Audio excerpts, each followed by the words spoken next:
મારા ભક્તોને હાથ ફેરવીને સમજાવું છું, દીકરાઓ વિશ્વાસ કરી લો,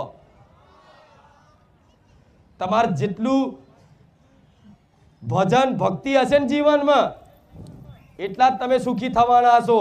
નકર હું તો રોજ કહું છું અને દર રવિવાર બોલતી રહીશ કે મારી વાત તમને ગળે ના ઉતરતી હોય તો બે હાથ જોડીને કહું છું કે ખોટો સમય અને ખોટા ભાડા મારા ધોમ પાછળ ના બગાડતા. આ જાહેરમાં બોલવા વાળી એક જ છે, સોલંકી પેઢીની ખુખાર મેલડી. એનું કારણ શું છે? મારા દીકરાને જેમ મળી ને અને મારા દીકરાને જે જ્ઞાન આલી, સમજણ આલી, ભક્તિ આલી ને એ દરેક દીકરાઓને મારા આલવી છે. કશું જ ના થાય તમારથી.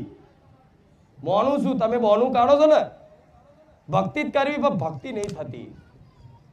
પુનદાન કરવું છે પણ સમય નહીં, કોઈ ક્યાં પૈસા નહીં, બધા બોના.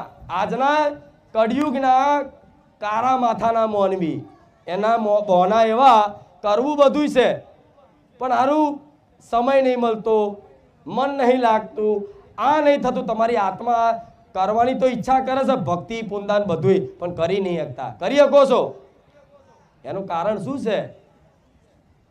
ખાસ કારણ, મુખ્ય કારણ એક જ છે કે તમે કોઈ પણ વસ્તુ પૂજા પાઠ હવન કે ગમે તે કરતા, અનુષ્ઠાન કરતા હોય, માતાજીની ઉપાસના કરતા હોય, એના ફળ સ્વરૂપ તમે કંઈક અંદરથી માંગણી ચાહો છો ને એટલે ફળ નહીં મળતું.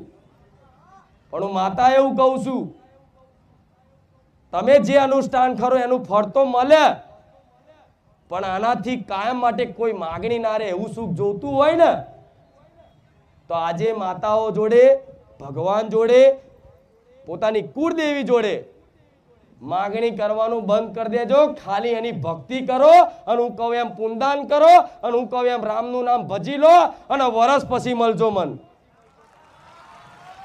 1 વર્ષનો ટાઈમ આલું છું દરેકને, 1 વર્ષનો ટાઈમ આલું છું. આ વાત પકડી હકાતી તો પકડી લેજો. આવતા વર્ષે મને મળજો. જા મારો દરબાર ખુલ્લો છે.